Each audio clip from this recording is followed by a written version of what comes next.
Hello everyone, welcome back to my YouTube channel. So what are we going to learn today? ಇವತ್ತು ನಾವು ಏನನ್ನ ಕಲಿಯಕ್ಕೆ ಹೋಗ್ತಾ ಇದ್ದೀವಿ? In, on and at. ಈ ಮೂರು very important prepositions of time ಅನ್ನ ಇವತ್ತಿನ ವಿಡಿಯೋದಲ್ಲಿ ನಾವು ಅರ್ಥ ಮಾಡ್ಕೊಳ್ಳೋಣ, ತಿಳ್ಕೊಳ್ಳೋಣ ಮತ್ತೆ ಇದನ್ನ ಹೇಗೆ ಯೂಸ್ ಮಾಡೋದು ಅನ್ನೋದನ್ನ ಕಲಿಯೋಣ. Then the first preposition is in.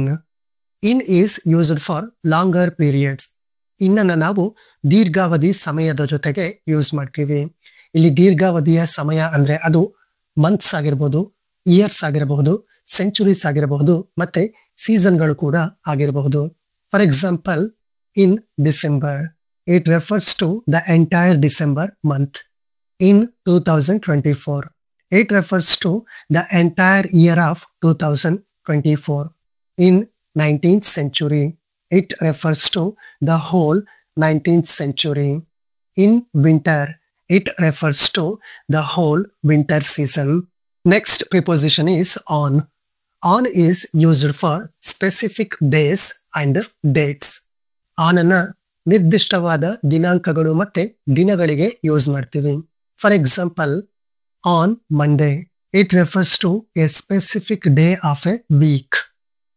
On 24th October, it refers to a particular date or a specific date in October month. On his birthday, it refers to a specific day when he celebrates his birthday. On Labor Day, it's a specific holiday. Next preposition is at. At is used for specific time and specific points in time. ಇದನ್ನ ನಿರ್ದಿಷ್ಟವಾದ ಸಮಯದ ಜೊತೆಯಲ್ಲಿ ಬಳಸ್ತೀವಿ.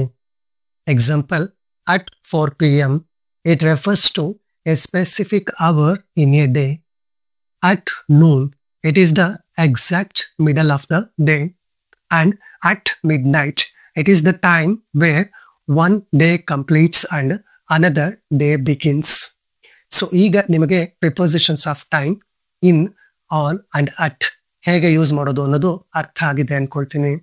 Next ವಿಡಿಯೋದಲ್ಲಿ ನಾವು ಈ prepositions of time ಅನ್ನ sentence ಗಳಲ್ಲಿ ಹೇಗೆ ಯೂಸ್ ಮಾಡೋದು ಅನ್ನೋದನ್ನ ಅಭ್ಯಾಸ ಮಾಡೋಣ. ಈಗ ಈ ವಿಡಿಯೋ ನಿಮಗೆ ಇಷ್ಟ ಆಗಿದ್ರೆ ಒಂದು ಲೈಕ್ ನೀಡಿ, ಇಂಗ್ಲಿಷ್ ಕಲಿಯೋ ಆಸಕ್ತಿ ಇರೋ ನಿಮ್ಮ ಫ್ರೆಂಡ್ಸ್ ಜೊತೆ ಈ ವಿಡಿಯೋನ ಶೇರ್ ಮಾಡಿ, ಹೊಸಬರಾದ್ರೆ ನನ್ನ ಯೂಟ್ಯೂಬ್ ಚಾನಲ್ ಅನ್ನ ಮಿಸ್ ಮಾಡದೆ ಸಬ್ಸ್ಕ್ರೈಬ್ ಮಾಡಿ. Thank you.